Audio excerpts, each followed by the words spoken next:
करुणा अपनी बड़ी बहू रंजना से कहती है।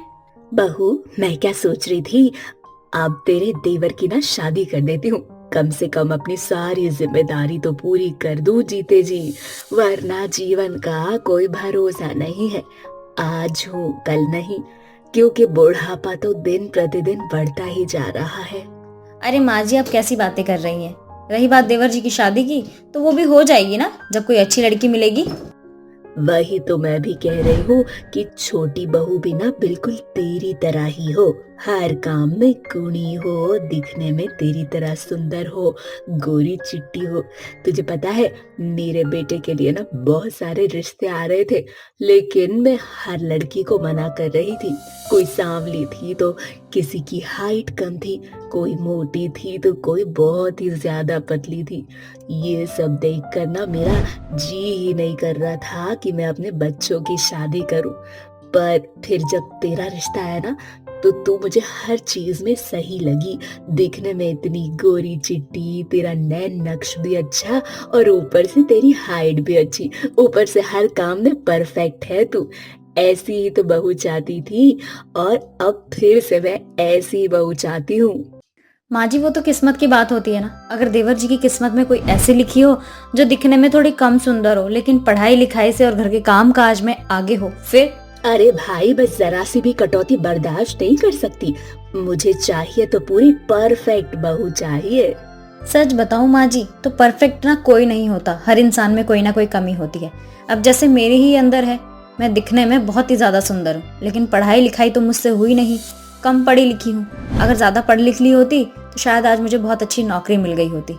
इसलिए कहते हैं कि कोई भी परफेक्ट नहीं होता, कुछ ना कुछ कमी तो होती ही है। अरे कोई तेरी डिग्री देख रहा है क्या कि तू कितनी पढ़ी है और कितनी नहीं? समाज ये नहीं देखता। समाज ये देखता है कि आप दिखाई कैसे देते हो। माँ जी, सबका ना अपना अपना सोचना होता है, लेकिन मेरा मानना है कि सबसे बड़ी सुंदरता ना शिक्षा है।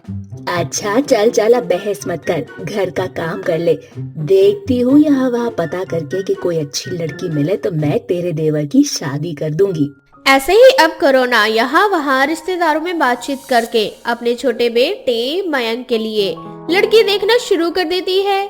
जब ये बात मयंक को पता चलती है, तब मयंक अपनी माँ से कहता है। माँ, ये क्या सुन रहा हूँ मैं कि आप मेरे लिए लड़की देख रही हो, और आपने मुझे बताना भी जरूरी नहीं समझा। अरे अभी कोई लड़की देखी नहीं है तेरे लिए जो तुझे बताऊं। अब देखना दिखाना तो लगा रहता है ना बेटा। मेरा ये मतलब है कि आपने ये भी नहीं पूछा मुझसे कि मेरी लाइफ में कोई है नहीं। तेरी लाइफ में कोई है या नहीं, इससे मुझे कोई फर्क नहीं पड़ता। मुझे मेरे घर में मेरे हिसाब की बहू चाहिए। माँ, वो समय गया। आपने भैया में अपनी जिद दिखा ली, लेकिन मेरे साथ ये बिल्कुल नहीं चलेगा। मैं एक लड़की से प्यार करता हूँ, वो मेरे ही साथ जॉब करती है, बहुत अच्छी खासी पढ़ी लिखी है, और उसकी सैलरी मुझसे भी ज्यादा है, तो किसी भी चीज में ना कम नहीं है वो। उसका नाम बता देता हूँ, उसका नाम रिधिमा है। हम दोनों एक दूसरे से बहुत प्यार करते हैं, और शादी भी उसी से करूंगा मैं। जरा उसकी फोटो देखा, मैं भी देखूं कैसी दिखती है। मयंक अपने फोन में रिधिमा की फोटो दिखाता है। दिखने में रिधिमा बहुत ही काली थी। ये देखकर करुणा को गुस्सा आता है और वो अपने बेटे से कहती है। क्या बेटा मयंक, खानदान बदलने का इरादा है क्या? ऐसी काली कलूटी लड़की ढूंढ कर लाया है अपने लिए? पूरे खानदान में ऐसा कोई नहीं है। मेरे सारे गोरे गोरे और सुंदर सुंदर लोग हैं, और ये इतनी काली। माँ, काला हो या गोरा ये क्या होता है? अरे भले ही काली हो, लेकिन उसका नेचर बहुत अच्छा है, और साथ ही साथ बहुत ही ज्यादा पढ़ी लिखी है, अपने पैरों पर खड़ी है। ये सुंदरता देखकर शादी नहीं करनी मेरे को। और सुंदरता का क्या है, आज नहीं तो कल ये गोरी चमड़ी भी धीरे धीरे काली पड़ी जाती है। अपने आप को ही देख लो, आप एक समय पर बहुत सुंदर थी, और आज झुर्रियां आ गई। आपके चेहरे पर सुंदरता किस चीज की माँ? सुंदरता का तो पता नहीं, लेकिन इतना जरूर पता चल गया है कि मेरा बेटा ना अब बहुत ही ज्यादा बड़ा हो गया है। एक लड़की के लिए अपनी माँ से ऐसी बातें कर रहा है। वो इसलिए क्योंकि मुझे पता है कि मेरे को अपनी लाइफ किसके साथ जीनी है। इस मामले में आप मेरे साथ जबरदस्ती तो बिल्कुल नहीं कर सकती। शादी करूंगा तो इसी से, वरना मैं जिंदगी भर कुंवारा ही रहूंगा। कहते हैं ना कि माँ बाप अपने बच्चों के आगे झुकी जाते हैं, तो बस करुणा अपने बेटे के लिए रिधिमा से उसकी शादी करवाने के लिए हाँ कर देती है। और ऐसे ही कुछ समय बाद रिधिमा और मयंक की शादी बड़े ही धूमधाम से हो जाती है। शादी के बाद रिधिमा और मयंक का गृह प्रवेश होता है, जिसमें रंजना रिधिमा से कहती है। रिद्धिमा, ये रहा कलश, अपने सीधे पैर से इसे गिराते हुए अंदर आओ और स्वागत है तुम्हारा हमारे घर में। अपने प्यार से इस घर को खुशियों से भर देना। अरे रंजना बहू, खुशियों से नहीं बल्कि अंधेरा कर देगी ये तो हमारे घर में। इतनी काली है, मैं तो सोच रही हूँ क्या मुंह दिखाऊंगी समाज में। ऐसी ऐसी कौन सी कमी पड़ गई थी मेरे पास जो मैं ऐसी काली खलूटी लड़की को अपने घर की बहू बना कर ले आई। माँ जी आप फिर से शुरू हो गई। अरे देवर जी अगर खुश हैं तो और क्या चाहिए हमें। कहते हैं ना, मियाँ बीबी राजी तो क्या करेगा काजी। दीदी कोई बात नहीं, माँ जी की नाराजगी ना धीरे धीरे अपने आप खत्म हो जाएगी, क्योंकि हर किसी के लिए आसानी होता है ना सारी चीज को स्वीकार करके।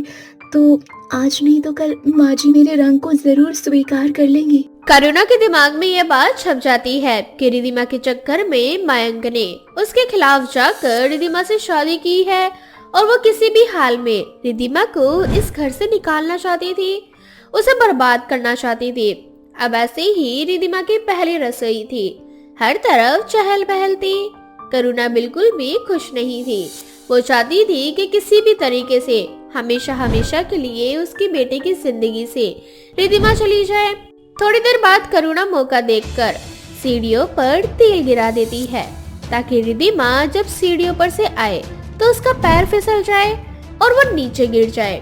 थोड़ी देर बाद रिधिमा की जगह मयंक उसे सीढ़ियों से नीचे उतर रहा होता है और अचानक मयंक का पैर फिसल जाता है और वो सीढ़ियों से नीचे गिर जाता है और इस तरह से रिधिमा की पहली रसोई खराब हो जाती है।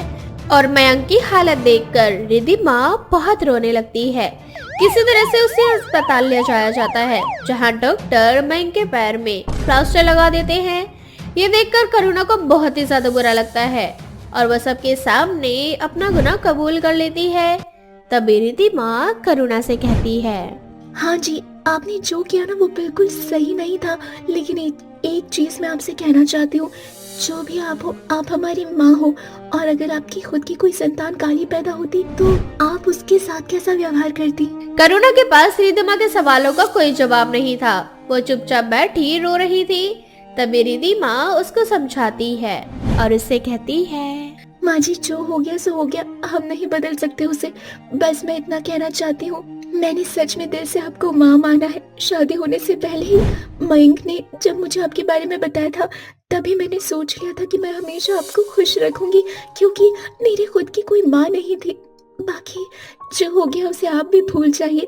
मयंक के लिए मुझे बहुत बुरा लग रहा है, लेकिन मैं चाहती हूँ कि हमारे रिश्तों में कभी कोई गिला शिकवा ना रहे। सब कुछ भूलकर एक नई शुरुआत करते हैं और मैं वादा करती हूँ मयंक को कभी ये नहीं पता चलेगा कि ये सब कैसे और क्या था। रिधिमा के मुंह से सारी बातें सुनने के बाद करुणा को एहसास होता है कि वो गलत थी। रिधिमा भले ही काली थी लेकिन उसके संस्कार बहुत अच्छे थे। वो हमसे बहुत अच्छी थी, रिश्तों को जोड़ना जानती थी। अब ऐसे ही करुणा रिधिमा से माफी मांगती है, जिसके बाद सभी घर आ जाते हैं। घर आने के बाद रिधिमा की फिर से पहली रसोई होती है और सब हंसी खुशी रिधिमा के हाथ का बनाया हुआ खाना खाते हैं और उसे शगुन देते हैं। सूरज अपनी बीवी कविता से बहुत प्यार करता था। वो दोनों अपनी शादीशुदा जिंदगी में बहुत खुश थे। कविता कहाँ हो तुम? देखो मैं तुम्हारे लिए क्या लेकर आया हूँ।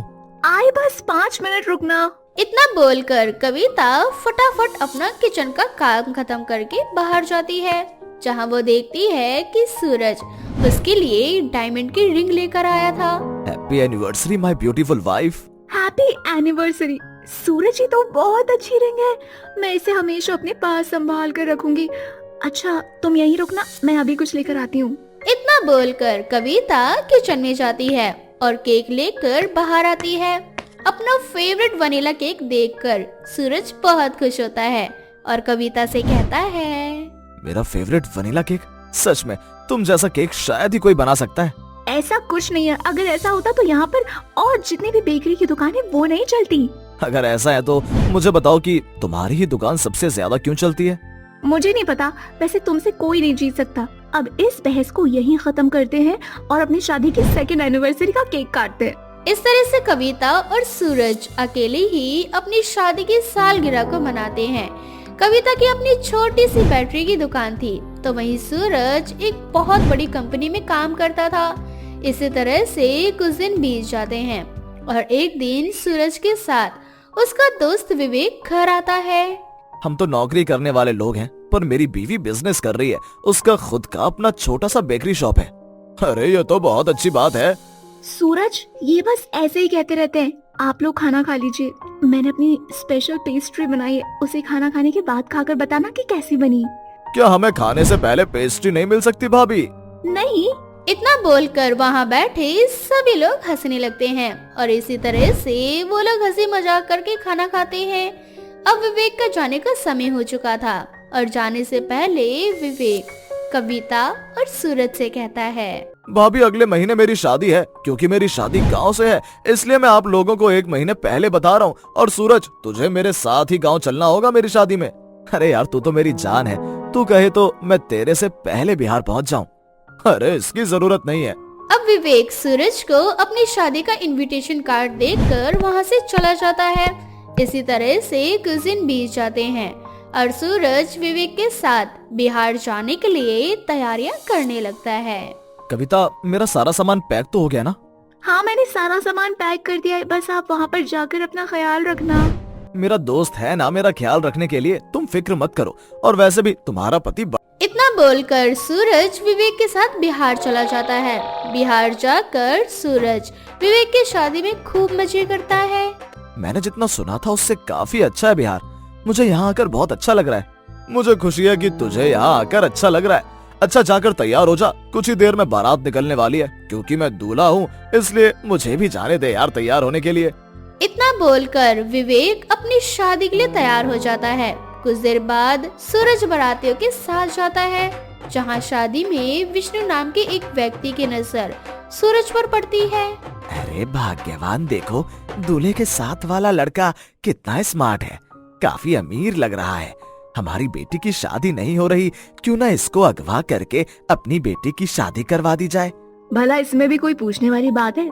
ऐसे में हमें दहेज भी नहीं देना पड़ेगा और हमारी बेटी को भी एक अच्छा ससुराल मिल जाएगा। वैसे तो विष्णु एक अच्छे घराने से था, पर उसकी बेटी ज्यादा सुंदर नहीं थी, जिस वजह से उसकी बेटी पारुल की शादी नहीं हो पा रही थी। साथ ही साथ विष्णु एक कंजूस इंसान था, जो शादी में दहेज नहीं देना चाहता था। बस यही वजह थी कि विष्णु अपने गुंडे को भिजवाकर सूरज को अगवा करवा लेता है। कुछ देर बाद जब सूरज की आंख खुलती है, तो वो खुद को विष्णु के पास पाता है। अरे अरे, कौन हो तुम लोग और मुझे यहाँ पकड़कर क्यों लाए हो? और ये मेरे बगल में बैठी लड़की कौन है? नमस्कार दामाद जी, हम आपके होने वाले ससुर हैं और आपके बगल में जो बैठी है वो हमारी लड़की है पारुल, जिससे आपकी शादी होने वाली है। अरे पंडित, तुम क्या देख रहे हो? जल्दी जल्दी मंत्र पढ़ो। ये कैसी बदतमीजी है? बिना मेरी मर्जी के तुम मेरी शादी इस लड़की से कैसे करवा सकते हो? मैं पहले से ही शादीशुदा हूँ, मैं दूसरी शादी नहीं कर सकता। पंडित जी, वो जो बोल रहा है बोलने दो, तुम मंत्र पढ़ो, ये शादी तो होकर रहेगी।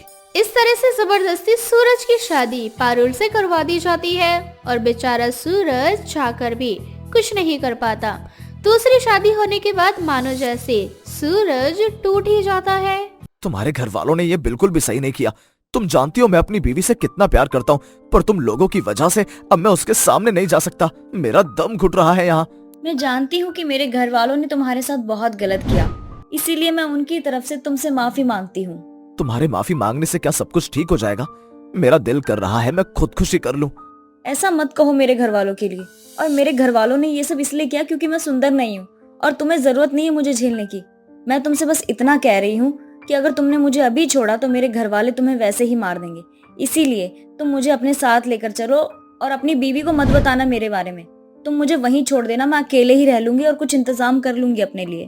पारुल के बात सुनकर सूरज का गुस्सा शांत हो जाता है। अब सूरज पारुल को अपने साथ ले जाता है और इस स्टेशन पर आकर उसे खुद से अलग होने को कहता है। यहाँ से हमारे रास्ते अलग अलग हैं। जानती हूँ, तुम अपनी बीवी के पास जा सकते हो। इतना बोलकर पारुल जैसे ही सूरज को छोड़कर जाने लगती है कि तभी कुछ गुंडे आकर उसका पर्स छीन कर ले जाते हैं और बेचारी पारुल कुछ नहीं कर पाती। पारुल की लाचारी देखकर सूरज समझ जाता है कि ये जगह पारुल के लिए ठीक नहीं है अब वो ना चाहते हुए भी पारुल को अपने साथ अपने घर ले जाने का फैसला लेता है। क्या? तुम्हारे घर? और तुम अपनी बीवी से क्या कहोगे?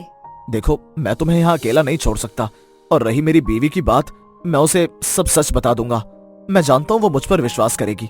अब सूरज पारुल को अपने साथ अपने घर ले जाता है, जहाँ कविता अपनी सौतन को देखकर हैरान हो जाती है। सूरज अपनी सारी लाचारी कविता को बताता है, पर कविता उसकी एक नहीं सुनती।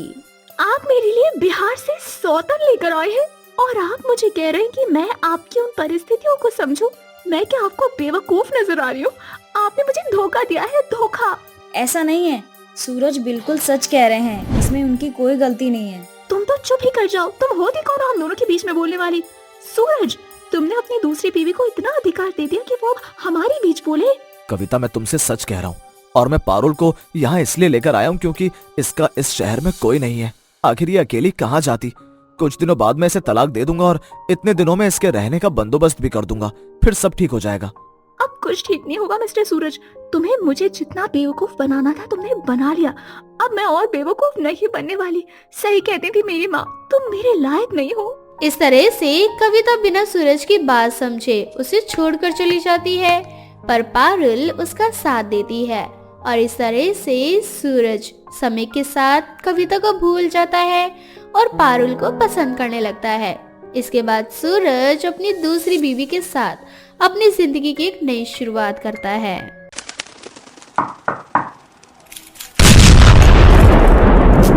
चूचू चिड़िया की कहानी। कालू कौआ अपनी मनपसंद की चिड़िया से शादी करना चाहता था, पर कबूतरी की जिद के चलते कालू कौए को चिड़िया से शादी करनी पड़ती है। चिंकी चिड़िया से शादी करने के बाद कालू कौआ अपनी पसंद की चिड़िया की तलाश में रहता है। ऐसे ही एक दिन कालू कौआ परफ्यूम लगाकर बाहर घूमने जा रहा होता है। तभी चिंकी चिड़िया उससे कहती है, क्या बात है कालू जी, आज बड़ा परफ्यूम शर्फ्यूम लगा कर जा रहे हो, कोई चिड़िया पसंद आ गई है क्या? अभी तक तो कोई चिड़िया पसंद नहीं आई, पर हाँ बहुत जल्द कोई चिड़िया पसंद जरूर आ जाएगी।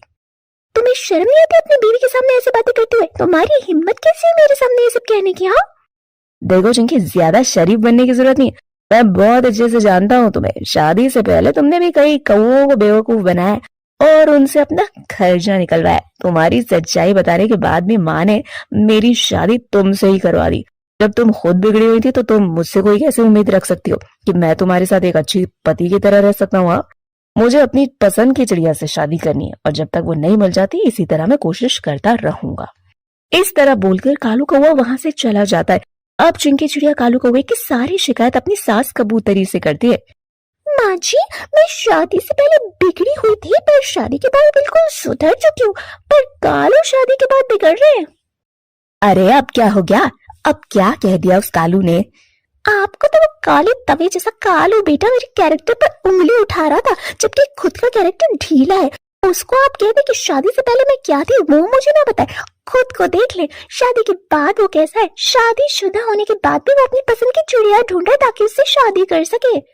अरे बहू, तू बेकार ही चिंता कर रही है, वो अभी नादान है, तुझे जानबूझकर जलाने की कोशिश करता है। कबूतरी चिंकी चिड़िया की बातों को एक कान से सुनती है और दूसरे कान से निकाल देती है। इसी तरह से कुछ दिन बीत जाते हैं, पर कालू कौवे की हरकत में कोई सुधार नहीं आता, और एक दिन फिर कालू कौवे चिंकी चिड़िया की लड़ाई होने लगती है। अब तो आपको विश्वास हो गया ना माँ जी, कैसे आपका ये कालू बिगड़ता जा रहा है और आपके हाथों से निकल रहा है? माँ के हाथों से तो मैं उसी दिन निकल चुका था जब मेरी माँ ने जबरदस्ती मेरी शादी तुम जैसे गंवार चिड़िया के साथ करा दी थी। मैं तो अपने लिए गुजराती चिड़िया ढूंढ रहा हूँ जो नवरात्रि के गरबे में मेरे साथ धमाल मचा दे, तुम्हारी तरह एक कोने में ना खड़ी रहे। क्या इसका मतलब एक गरबे के लिए आप मेरी सौतन लाना चाहते? माँ जी देख रही हैं आप, मुझे तो लगता है आपके बेटे का दिमाग खराब हो गया है। अरे चिंकी बहू, तो इतनी फिक्र क्यों करती है? वो सिर्फ तुझे जलाने की कोशिश कर रहा है। कबूतरी चिंकी चिड़िया की एक नहीं सुनती और इसी तरह कुछ दिन बीत जाते हैं, और नवरात्रि के कुछ दिन पहले ही कालू कौवा एक गुजराती चिड़िया को शादी करके घर ले आता है। केम छो, तुम सबको भी गरबा सीखना है? मैं तुम सबको गरबा सिखा दूंगी, जैसा मैंने कालू को सिखाया है। तभी तो कालू को मुझसे प्यार हो गया। ये गुजराती बोलने वाली चिड़िया कौन है? मैं तुम्हारी सौतन और कालू जी की बीवी। कालू ने मुझे तुम्हारे बारे में सब बता रखा है, पर फिर भी मैंने कालू से शादी की क्योंकि मैं और कालू एक दूसरे से बहुत प्यार करते हैं। कालू, ये क्या कह रही है? क्या ये सब सच है? तो तुम्हें यह मजाक लग रहा है? मैंने कहा था ना, इस बार गरबे में मैं अकेले नहीं रहूंगा। इस गरबे में मेरी बीवी मेरे साथ रहेगी, जो मेरे साथ गरबा करेगी। अरे नालायक, ये क्या किया तूने? तेरी बातों को मैं मजाक समझती रही और तूने इन सबको सच कर दिखाया। माँ, मैं भी आपकी बातों को मजाक समझता था, पर मुझे नहीं पता था कि आप मेरी शादी जबरदस्ती इस गंवार चिंकी चिड़िया से करवा दोगी। आपने भी तो मजाक को सच कर दिखाया था ना, इसीलिए मैंने भी अपनी पसंद की चिड़िया से शादी कर ली। अगर आप चाहती हो कि आपका बेटा आपके साथ रहे तो आप अपनी इस दूसरी बहू को भी अपना लो। और चिंकी, अगर तुम चाहती हो कि मैं तुम्हें ना छोड़ूं, तुम्हें भी अपनी सौतन के साथ एडजस्ट करना पड़ेगा। सीख लो। कालू कौवा गुजराती चिड़िया के लिए सब कुछ छोड़ने को तैयार था, लेकिन चिड़िया और कबूतरी को उसके सामने झुकना पड़ता है। बहुत जल्दी नवरात्रि शुरू हो जाती है और जंगल में गरबे का आयोजन होता है। अब सभी घर से सारे पक्षी अपने जोड़े के साथ गरबा करते हैं, पर चिंकी चिड़िया हर बार की तरह इस बार भी कोने में खड़ी हो जाती है। इस बार कालू कौवा अपनी गुजराती चिड़िया के साथ गरबा करता है। मां जी, मेरी सौतन कितना अच्छा गरबा करती है, काश मुझे भी गरबा करना आता। मुझे तो आता तो आज इस चुड़ैल के साथ कालू नहीं मैं होती। बहू, मेरे बेटे ने इस चिड़िया से शादी इसीलिए नहीं की क्योंकि इसे गरबा आता है, बल्कि उसे अपनी धमकी पूरी करी है जो उसने मुझे दी थी। माफ करना बहू, पर कालू ने शादी से पहले मुझे कह दिया था कि वो तुमसे शादी करने के बाद भी एक गुजराती चिड़िया से शादी करेगा, जो उसके साथ हर नवरात्रि में गरबा करेगी। चिंकी चिड़िया के पास अब कोई रास्ता नहीं था, इसलिए वो चुपचाप नवरात्र के पूरे 9 दिन तक अपने पति को अपनी सौतन के साथ गरबा करते हुए देखती है। और जंगल के सारे पक्षी चिंकी चिड़िया की सौतन के गरबे की काफी तारीफ करते हैं, जिसे सुनकर वो अपने अंदर ही अंदर सौतन से जलती रहती है। माँ जी, अब मैं चिड़िया की और तारीफ नहीं सुन सकती। लोग ना आकर मुझे ताने दे रहे और साथ में बधाई भी। जंगल के सभी पक्षी उस चिड़िया के गरबे की प्रशंसा कर रहे, मुझे बिल्कुल अच्छा नहीं लग रहा। अब रोती हुई चिंकी चिड़िया घर चली जाती है। रात को कालू कौवा भी अपनी दूसरी बीवी के साथ गरबा खेलकर घर आता है, जहाँ वो देखता है चिंकी चिड़िया ने खुद को कमरे में बंद कर लिया है। अच्छा हुआ कालू जो तू आ गया। देख, चिंकी ने खुद को कमरे में बंद कर लिया। मुझे लग रहा है कहीं वो ऐसा वैसा कुछ ना कर ले। चिंकी, ये क्या नाटक है? मैंने कहा था ना तुम्हें अपनी सौतन के साथ प्यार से रहना होगा, वरना मैं तुम्हें छोड़ दूंगा। कालू, तुम क्या कह रहे हो? तुम्हें दिखाई नहीं दे रहा कि उसने खुद को कमरे में बंद कर लिया? देखो चिंकी, मैं तुम्हें भी गरबा सिखा दूंगी, फिर गरबे के बहाने तुम कालू के करीब चले जाना। अब तो दरवाजा खोल दो, मैं तुमसे नफरत नहीं करती, तुम तो मेरी बड़ी बहन जैसी हो। अपनी सौतन चिड़िया की ये बात सुनकर जल्दी से चिंकी चिड़िया दरवाजा खोलती है। अगर ऐसी ही बात है तो मुझे अभी गरबा सीखना है, आज ही मुझे गरबा सिखाओ। चिंकी चिड़िया के कहने पर सौतन चिड़िया उसे गरबा सिखाती है और इसी बीच दोनों सौतनों के बीच की अनबन खत्म हो जाती है, जिसके बाद कालू कौवा अपने परिवार के साथ हंसी खुशी रहने लगता है।